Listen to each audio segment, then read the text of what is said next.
चलिए बेटा, अभी लास्ट पॉइंट है हमारा इस टॉपिक के अंदर का, that is general equation of second degree in x and Y. हम लोगों ने homogeneous equation of second degree in x and Y देखा था। अब हम लोग जनरल देखने वाले हैं, ठीक है। So general equation of second degree in x and Y कैसे लिखा जाता है, हेडिंग दे देता हूँ पहले मैं, general equation of second degree in x and Y. Variable कुछ भी हो सकते हैं, एक्स वाई की जगह कुछ भी ले सकते हो आप। तो अभी सबसे पहले इस चीज को समझते हैं कि सेकंड डिग्री इक्वेशन कैसा लिखा जाता है जनरल, ठीक है। सेकंड डिग्री इक्वेशन आपको पता है कि लीनियर इक्वेशन कैसे लिखा जाता है, दो वेरिएबल के अंदर का, ठीक है। जनरल जनरल लीनियर इक्वेशन कैसे लिखा जाता है, ए X plus B Y plus C is equal to zero, दो वेरिएबल के अंदर का। अब इसके अंदर दो वेरिएबल कंपलसरी, इसलिए हम लोग बोलते हैं कि ए एंड बी, ए और B is not equal to zero. क्यों? क्योंकि आपको दो वेरिएबल को मेंटेन रखना है इस इक्वेशन के अंदर। सी जीरो भी हो सकता है, उससे कोई मतलब नहीं, ठीक है। तो जनरल इक्वेशन जब लीनियर इक्वेशन लिखते हो आप फर्स्ट डिग्री का, दो वेरिएबल के अंदर का, तब दोनों वेरिएबल प्रेजेंट रहने के लिए उनके कोएफिशिएंट को विदाउट जीरो आपको लेना पड़ेगा, और वो इस प्रकार से लिखा जाता है। मतलब उन दो वेरिएबल्स का डिग्री 1 रहेगा और एक कांस्टेंट उनके साथ में रहेगा, इन जनरल बात हो रही है। अब अगर हम लोग सेकंड डिग्री की बात करेंगे जनरल इक्वेशन की, तो दो वेरिएबल के अंदर लिख रहे हो तो कैसे लिखेंगे आप, A x square plus 2hxy plus B Y square plus 2gx plus 2fy plus C is equal to zero. देखिए अब ये जो इक्वेशन है इसके अंदर एक्स वाई का कोएफिशिएंट 2h, एक्स का कोएफिशिएंट 2g एंड f का कोएफिशिएंट 2f लेने के पीछे रीजन है। जब आप लोग कैलकुलेशंस करेंगे तो वो कैलकुलेशंस आसान जाए, इसके लिए ये कोएफिशिएंट्स 2 लगाकर यहाँ पर इनके कोएफिशिएंट लिए गए हैं, ठीक है। तो आप लोगों को जनरल इक्वेशन आपके सामने लिखा हुआ है ए x square plus twice h x y plus B Y square plus twice g x plus twice y y plus C is equal to zero. अब मैं थोड़ा सा ऊपर इसको पढ़ता हूँ, इसका क्या मतलब है। जनरल, हम लोग जनरल इक्वेशन की बात कर रहे हैं सेकंड डिग्री के। अब याद रखना, जब सेकंड डिग्री इक्वेशन आपको जनरल फॉर्म में लिखना होता है और दो वेरिएबल के अंदर का, ये इन एक्स एंड वाई का मतलब है इन टू वेरिएबल, ठीक है, इन टू वेरिएबल। तो दो वेरिएबल को लेकर अगर आप सेकंड डिग्री इक्वेशन लिखना चाहते हो तो वो कैसे लिखा जाता है, तो उसके अंदर क्या क्या कंटेंट आते हैं वो समझिए सबसे पहले, क्योंकि ये बात हो रही है पॉलिनोमियल की। उस पॉलिनोमियल को जीरो से इक्वेट किया जा रहा है, इसलिए वो इक्वेशन बन रहा है। तो ये सेकंड डिग्री पॉलिनोमियल लिखा कैसे जाता है, या फिर कह सकते हो सेकंड डिग्री इक्वेशन लिखा कैसे जाता है। तो देखिए दो वेरिएबल के अंदर का है, तो देखिए दो टर्म तो फिक्स है, कौन सी, एक वेरिएबल का पावर 2 रहेगा, that is X square and Y square वाला टर्म फिक्स रहेगा, ठीक है, सेकंड डिग्री इक्वेशन के अंदर। फिर एक्स एंड वाई इन दो वेरिएबल के अंदर ले रहे हो तो इन दोनों के मल्टीप्लीकेशन वाला भी एक टर्म रहेगा कंपलसरी, ठीक है। तो इसका पावर कितना है 1, इसका पावर कितना है 1 + 1 2, तो इस टर्म का भी डिग्री 2 हो गया।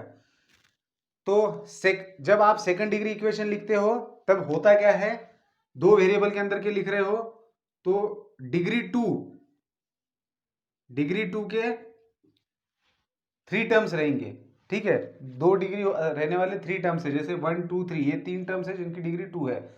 अब आपके वेरिएबल्स 2 है तो फिर डिग्री 1 वाले 2 टर्म्स रहेंगे, कैसे, x वाला एक टर्म जिसका पावर 1 है, y वाला एक टर्म जिसका पावर 1 है, और लास्ट में रहेगा कांस्टेंट टर्म। तो ये ऐसा डिक्रीजिंग पावर होता है, पावर डिक्रीजिंग ऑर्डर होता है पावर्स का, समझ रहे हो बात को। अगर मान लीजिए कि आपको general equation of third degree in 2 variable लिखना है या फिर इन 3 वेरिएबल लिखना है जनरल इक्वेशन, तो 3 वेरिएबल में लेना पड़ेगा। तो वो आप कैसे लेंगे, तो उसके अंदर टर्म्स और बढ़ेंगी, 3 टर्म्स तो कंपलसरी है, एक्स क्यूब वाई क्यूब और जेड क्यूब वाली, फिर एक्स वाई जेड वाली एक टर्म आएगी, समझ रहे हो बात को। और फिर डिग्रीज को कम करते जाना है आपको, एक्स स्क्वायर वाई स्क्वायर वाली, फिर वाई स्क्वायर जेड स्क्वायर वाली, ऐसे करते थे, फिर सिंपल एक्स वाई जेड की टर्म्स रहेगी। तो जनरल इक्वेशन कैसे लिखा जाता है, समझ रहे हो बात को, कि जब आप सेकंड डिग्री इक्वेशन की बात करते हो इन जनरल दो वेरिएबल के अंदर की, तो दोनों वेरिएबल के सेकंड डिग्री रहेगी, फिर दोनों वेरिएबल के मल्टीप्लीकेशन रहेगा, एक टर्म कंपलसरी, फिर दोनों वेरिएबल्स सिंगल अपीयरेंस रहेगा उनका, मतलब x की एक सेपरेट टर्म रहेगी, y की एक सेपरेट टर्म रहेगी। तो यहां तक पहले 3 टर्म 3 टर्म तक डिग्री आपकी 2 थी, उसके बाद में डिग्री डिक्रीज हो रही है, मतलब सिंगल सिंगल वेरिएबल आ रहे हैं जिनका पावर 1 है, और फिर सीधा कांस्टेंट आ रहा है जहां पर डिग्री 0 है। समझ रहे हो बात को? तो ये है आपका सेकंड डिग्री इक्वेशन। अब बात करते हैं, हमने इसके पहले जो देखा था वो होमोजेनियस इक्वेशन था।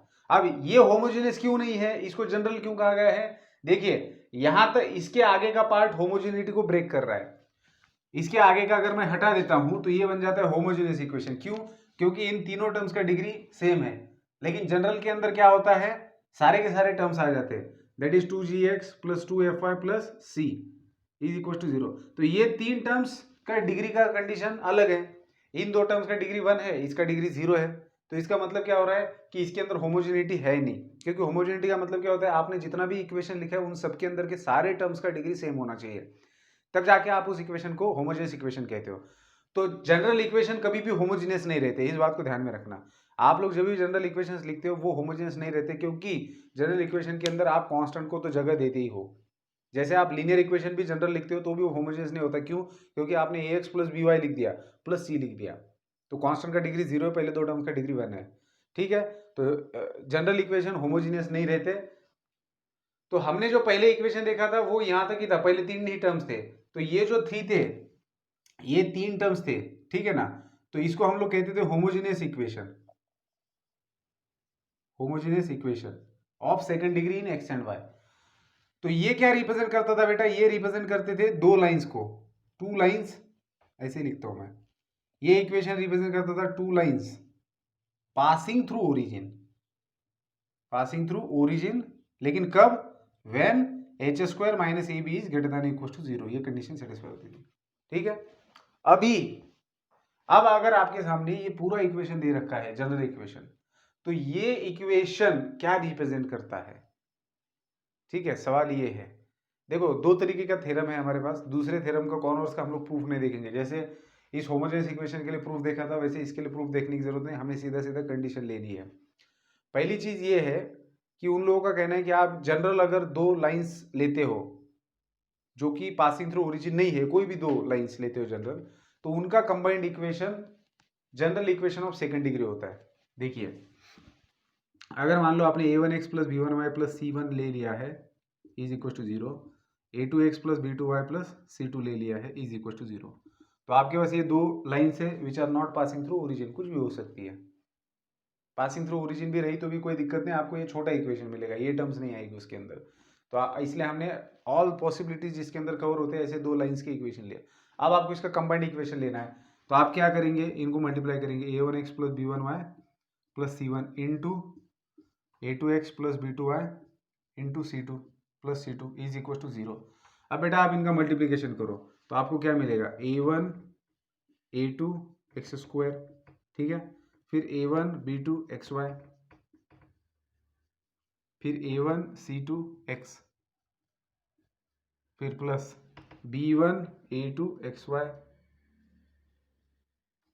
फिर b1 b2 y स्क्वायर, फिर उसके बाद में b1 c2 y plus c1 a2 x plus c1 b2 y plus c1 c2 is equal to 0। अब बस उन्होंने क्या किया बेटा, यहाँ पर देखिए एक्स स्क्वायर का एक ही टर्म है, वाई स्क्वायर का एक ही टर्म है, तो a1 a2 को रिप्लेस कर दिया, a1 a2 को रिप्लेस कर दिया स्मॉल a से, b1 b2 को रिप्लेस कर दिया स्मॉल b से, ठीक है। फिर xy वाले टर्म्स देखिए, ये xy है, ये xy है, इनमें से xy कॉमन निकालिए तो ब्रैकेट के अंदर बचेगा a1 b2 plus b1 a2, तो इसको उन्होंने कह दिया है 2h, ठीक है। तो आपके पास क्या क्या बन गया अभी, a x square plus twice h x y plus B Y square, यहाँ तक आप आ गए। फिर एक्स वाली टर्म देखिए, ये एक्स वाली टर्म है, इसमें से एक्स कॉमन लिया और ये जो यहाँ पर दिख रहा है कांस्टेंट, इसको क्या बोला उन्होंने, 2g बोला है, 2gx प्लस वाई वाली टर्म्स को कॉमन लिया और जो ये कांस्टेंट है इसको बोला उन्होंने 2f y, और प्लस ये c1 c2 को बोल दिया c इज इक्वल टू 0। तो इस प्रकार से कोई भी दो लाइंस आप लेते हो तो उनका कंबाइंड इक्वेशन हमेशा general equation of second degree को रिप्रेजेंट करता है, इस बात को समझिए। हमने एग्जाम इस टॉपिक के शुरुआत में ही कंबाइंड इक्वेशन का जो कॉन्सेप्ट देखा था, तो उसके अंदर हम लोगों ने दो लाइंस के कंबाइंड इक्वेशन लिखे हैं। तो जब जब हमने दो लाइंस को कंबाइंड इक्वेशन लिखा है तब तक हमें general equation of second degree in x and Y मिला है। ये हो सकता है कि इस इक्वेशन के अंदर इधर के कुछ टर्म्स नदारत हो, लेकिन एक बात समझिए, ये पूरा डेफिनेशन नहीं है। General equation of second degree in x and Y का डेफिनेशन अगर बनाने की बात हो तो हम लोग कह सकते हैं कि the equation which can be written in this form with, यहाँ पर एक कंडीशन है, तभी जाके इसको general equation of second degree in x and Y कहा जाता है। कि कंडीशन क्या है कि A H and B are not zero simultaneously, A H B are not zero simultaneously. अब ये डेफिनेशन पूरा हुआ। अब ऐसा क्यों कहा है कि ये equation general equation of second degree in x and y है with this condition, without this condition ये अधूरा हो गया। ये कंडीशन क्यों मायने रखती है? क्योंकि उनका कहना है कि this is a second degree equation in x and Y. तो इसमें उनका कहना है कि ये जो तीन कॉन्स्टेंट्स है ए एच एंड बी, ये तीनों एक साथ जीरो नहीं हो सकते। आप बी की वैल्यू जीरो ले लो, कोई भी दो की वैल्यू जीरो ले लो, ठीक है ना। जैसे मान लो कि आपने ए का वैल्यू जीरो ले लिया तो ये टर्म हट गया, ठीक है, लेकिन बाकी के टर्म्स है आपके पास में। आपने एच का वैल्यू जीरो ले लिया तो भी आपके पास दो वेरिएबल वाले टर्म्स है। समझ लो बात को। वो जो दो वेरिएबल वाली कंडीशन है ना, इन टू वेरिएबल, तो ये वहां पर सस्टेन करने के लिए आपको क्या करना पड़ रहा है, ये कंडीशन नीचे रखनी है कि सेकंड, क्योंकि क्या होता है कि आप जनरल इक्वेशन, जैसे मान लो कि लाइन का इक्वेशन हम लोग लिखते हैं ax plus B Y plus C is equal to zero. अब अगर आपको दो वेरिएबल का equation of linear equation in two variable अगर आप लिख रहे हो तो आपको इस इक्वेशन को लिखने के बाद में ये लिखना ही पड़ेगा कि where A is not equal to zero, B is not equal to zero. क्योंकि अगर दोनों में से कोई भी एक जीरो बन गया तो ये दो वेरिएबल के अंदर का इक्वेशन रहेगा ही नहीं, एक वन वेरिएबल के अंदर कन्वर्ट हो जाएगा। तो उसी प्रकार से इसको आपको general equation of second degree in x and Y, दो वेरिएबल के अंदर का इक्वेशन जीवित रखने के लिए आपको ये कंडीशन देनी पड़ती है कि A H B are not zero simultaneously. एक साथ ये तीनों का वैल्यू आप जीरो नहीं ले सकते, क्योंकि एक साथ तीनों का वैल्यू जीरो हो गया फिर तो ये लीनियर इक्वेशन बन गया। तो सेकंड डिग्री को जीवित रखने के लिए और टू वेरिएबल को जीवित रखने के लिए ये कंडीशन दे रखी है, ठीक है। चलिए, तो ये चीज हो गई। फिर हमने ये भी देखा कि जब आप दो लाइंस का कंबाइंड इक्वेशन लेते हो तो आपको फाइनली क्या मिलता है, general equation of second degree in x and Y. अब इसका उल्टा लेते हैं। देखो हमने शुरू अभी क्या देखा था, अभी ये देखा कि जब आप दो लाइंस का कंबाइंड इक्वेशन लेते हो तो आपको general equation of second degree मिलता है। लेकिन अगर मैं इसको उल्टा कर दूं, कॉन्वर्स इसका बना दूं कि अगर आपको कोई जनरल इक्वेशन दिया है second degree in x and Y, तो क्या वो दो लाइंस को रिप्रेजेंट करता है, ए x square plus two h x y plus B Y square plus two g x plus two f y plus C is equal to zero. अगर आपको कोई ऐसा इक्वेशन दिया है तो क्या आप गारंटेड कह सकते हो कि इस टाइप का इक्वेशन देने के बाद में ये दो लाइंस को रिप्रेजेंट कर रहा है? ऐसा हम लोग बोल सकते हैं क्या? अब ये पूरा इक्वेशन तो नहीं बोल रहा हूं मैं, लेकिन अगर आपको general equation of second degree दिया है, general equation of second degree की जब बात करते हैं इन एक्स एंड वाई की, तब जरूरी नहीं कि ये सबके सब सारे के सारे टर्म्स आ जाए, ठीक है ना। कुछ टर्म्स इसके अंदर मिस भी हो सकते हैं, ठीक है। जैसे मान लो ये टर्म मिस है, कांस्टेंट मिस है, ऐसा कुछ भी मिसिंग हो सकता है, या फिर इधर वाला कोई टर्म मिस है, एक टर्म मिस है। तो क्या ये अगर आपको इक्वेशन दिया तो आप कह सकते हो श्योरली कि भैया ये दो लाइंस को रिप्रेजेंट कर रहा है? तो इसका आंसर है नहीं। हम general equation of second degree को देखने के बाद गारंटेड ये नहीं कह सकते कि ये दो लाइंस को रिप्रेजेंट कर रहा है, this is representing the combined equation of two lines, ऐसा हम लोग नहीं बोल सकते। क्यों? क्योंकि बहुत सारे दूसरे भी ज्योमेट्रिकल फिगर्स हैं जिनके इक्वेशन सेकंड डिग्री के होते हैं, जैसे सर्कल का इक्वेशन होता है, ठीक है। तो ऐसे सिचुएशन के अंदर और भी दूसरे फिगर्स है, तो इसलिए हम लोग जब सेकंड डिग्री इक्वेशन होता है तो हम लोग ऐसा नहीं बोल सकते कि ये कंपल्सरीली दो लाइंस को रिप्रेजेंट कर रहा है। तो फिर उसके लिए कंडीशन क्या है? जैसे होमोजेनियस इक्वेशन के लिए हमने देखा था कि क्या homogeneous equation of second degree दो लाइंस को रिप्रेजेंट करता है पासिंग थ्रू ओरिजिन। तो उसके लिए कंडीशन था कि हाँ ये करेगा, लेकिन कब? जब H square minus A be greater than zero रहेगा। तो यहाँ पर भी दो कंडीशन है आपके पास कि अगर आपको कोई second degree equation in x and Y दिया है और आप चाहते हो चेक करना कि ये दिया गया इक्वेशन दो लाइंस को रिप्रेजेंट करता है कि नहीं, तो आपको दो कंडीशन चेक करनी है। पहला तो एक डिटरमिनेंट आपको जीरो आता है कि नहीं देखना है। वो डिटरमिनेंट कौन सा है? ये वाला, ठीक है, ये वो डिटरमिनेंट है। अगर इसका वैल्यू 0 आता है and secondly H square minus A B का वैल्यू ग्रेटर देन और इक्वल टू 0 आता है, अगर ये दो कंडीशन सेटिस्फाई होती है तो भैया आप कह सकते हो कि दिया गया इक्वेशन दो लाइंस को रिप्रेजेंट कर रहा है। ठीक है, अब आप समझिए कि ये जो डिटरमिनेंट है इसके अंदर जो ये A H G H B F and G F C लिखा हुआ है या फिर ये सारे के सारे दिए गए इक्वेशन के कोएफिशिएंट है। तो जब भी आपको सेकंड डिग्री इक्वेशन दिया हुआ रहेगा और आपको पूछेंगे कि decide whether the given equation represents two lines और नॉट, तो ऐसे सिचुएशन में आपको क्या करना है, उस इक्वेशन को आपको इस जनरल इक्वेशन के साथ में कंपेयर करना है। कंपेयर करके आप a H b g f and c के वैल्यूज लेंगे, फिर आप इस डिटरमिनेंट का वैल्यू निकालो। अगर वो 0 आता है तो ठीक है, फिर आप सेकंड कंडीशन को चेक करो। अगर मान लो कि ये कंडीशन फेल हो जाती है तो दूसरे कंडीशन को चेक करने की जरूरत नहीं, या फिर आप पहले ये कंडीशन चेक करते हो ये फेल हो जाती है तो फिर भी इसको चेक करने की जरूरत नहीं। अगर दोनों कंडीशन सेटिस्फाई होती है तभी जाके हम लोग ये कह सकते हैं कि ये इक्वेशन क्या कर रहा है, ये इक्वेशन रिप्रेजेंट कर रहा है दो लाइंस को।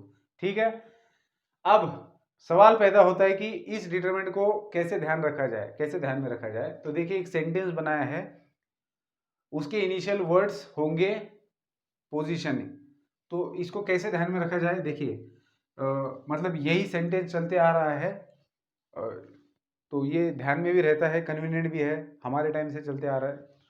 देखिए हमें पहले ये A11 पोजीशन पर A ही चाहिए, यहाँ पर H ही चाहिए, यहाँ पर G चाहिए, यहाँ पर H चाहिए, यहाँ पर B, यहाँ पर F G F C।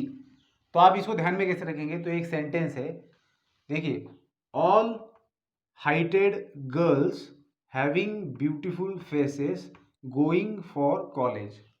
ये सेंटेंस आपको ध्यान में रखना है। कौन सा, all heighted girls having beautiful faces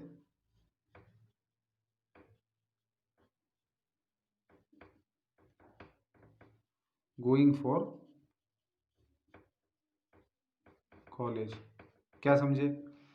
अब ये जो सेंटेंस लिखा है इसके अंदर है 9 वर्ड्स, हर वर्ड का पहला लेटर आपको पोजीशन देगा आपके प्लेस के ऊपर, कौन सा लेटर आना चाहिए उसकी, समझ रहे हो, A H G H B F G F सी।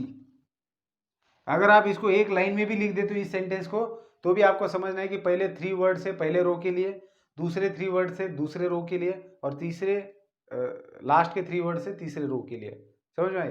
तो ये सेंटेंस ध्यान में रखिए और आप लोग डिटरमिनेंट को ध्यान में रख सकते हो।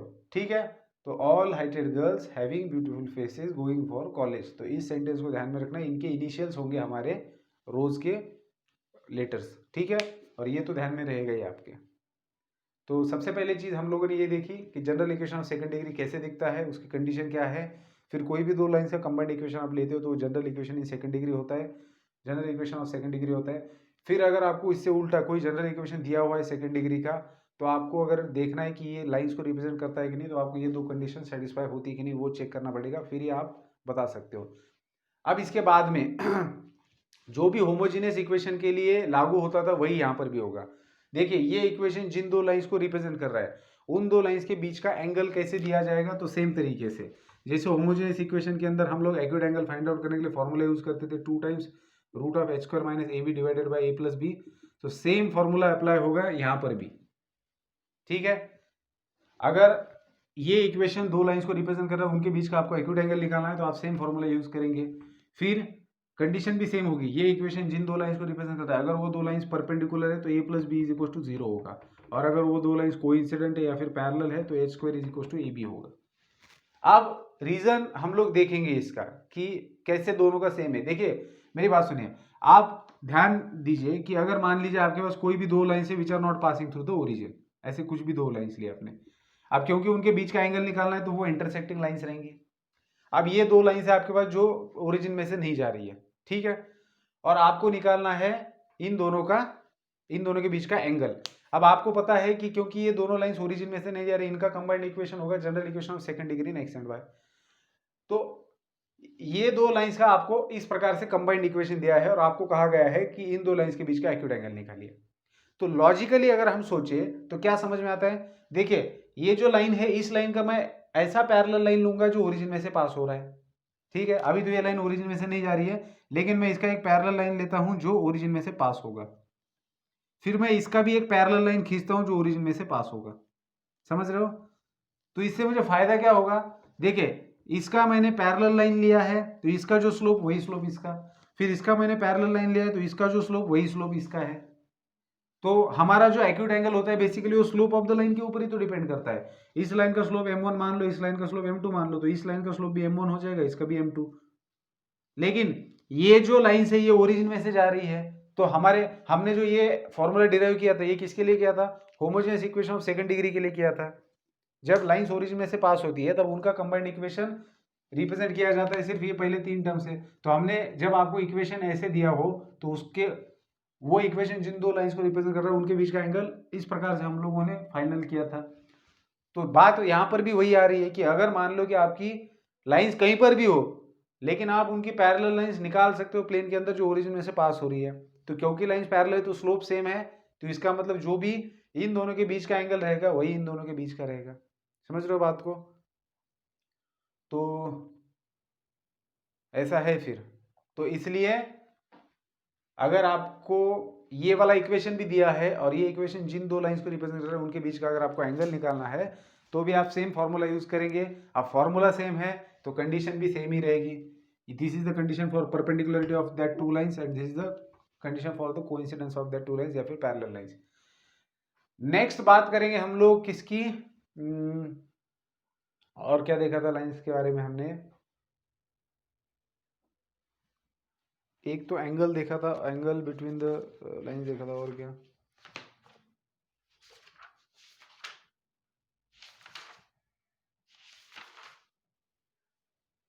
हाँ ठीक है, इतना ही था। अभी देखेंगे पॉइंट ऑफ इंटरसेक्शन। देखिए आपको अगर इस इक्वेशन मतलब इस फॉर्म में अगर कोई जनरल इक्वेशन दिया है ये पूरा ऐसा, और आपको कहा जाता है कि ये जो दो लाइन ये इक्वेशन जिन दो लाइंस को रिप्रेजेंट कर रहा है वो इंटरसेक्ट होती है, उनका पॉइंट ऑफ इंटरसेक्शन निकालिए, तो आपके पास सीधा सीधा फॉर्मूला है। ठीक है, कैसा पॉइंट ऑफ इंटरसेक्शन मतलब उसके कोऑर्डिनेट्स निकाल, जैसे मान लो कि ये दो लाइंस इंटरसेक्ट हो रही है और इन दो लाइंस को रिप्रेजेंट करने वाला एक इक्वेशन आपको दिया है ऐसा, तो आपको इनका पॉइंट ऑफ इंटरसेक्शन निकालना है। तो कैसे निकालेंगे आप, सीधा फॉर्मूला यूज कीजिए। एक तो आप क्या कर सकते हो, इस इक्वेशन को फैक्टराइज करके आप दो लाइंस को सेपरेट करके उनको साइमल्टेनियसली सॉल्व कर सकते हो, या फिर आपके पास दूसरा तरीका क्या है, आप सीधा फॉर्मूला ध्यान में रखिए। आप वो जो पॉइंट ऑफ इंटरसेक्शन है उसके कोऑर्डिनेट्स ध्यान में रखिए, पॉइंट ऑफ इंटरसेक्शन,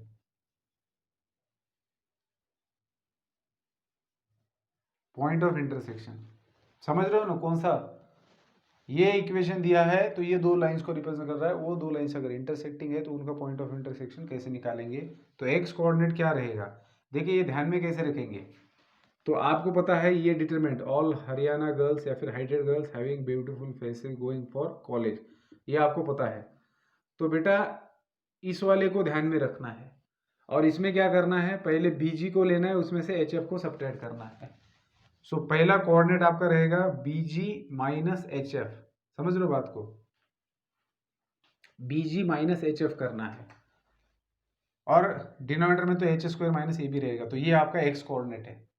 और वाई कोऑर्डिनेट कैसे निकालेंगे, तो इन दोनों को और इन दोनों को कंसिडर करना है और सीधा सीधा लेना है A F minus H G. ठीक है, A F minus H G. आप और भी कोई दूसरा तरीका ढूंढ सकते हो जिससे आपको ये सीक्वेंस ध्यान में रहे, और डिनोमिनेटर सेम है H square minus A B. तो ये दो मतलब this is the point of intersection, ये आपका एक्स कोऑर्डिनेट है, ये वाई कोऑर्डिनेट है। तो आपको इक्वेशन दिया हुआ रहेगा कोई भी, तो आप कंपेयर करेंगे उसको स्टैंडर्ड इक्वेशन के साथ में, और आप सारे कॉन्स्टेंट्स की वैल्यू लेंगे, फिर आप एक्स कोऑर्डिनेट निकालो, डायरेक्टली वाई कोऑर्डिनेट निकालो वैल्यू डाल के, तो आपको पॉइंट ऑफ इंटरसेक्शन मिल जाएगा। ठीक है, so this is all about the general equation of second degree in x and Y. अब हम लोग सीधा सीधा क्या करेंगे, इसके ऊपर डिपेंडेंट एक्सरसाइज डिस्कस करेंगे जो कि लास्ट एक्सरसाइज है इस टॉपिक का, और फिर उसके बाद में मिसलेनियस के कुछ एग्जांपल डिस्कस करेंगे। ठीक है, तो मिलते हैं बेटा नेक्स्ट वीडियो के अंदर, गुड बाय।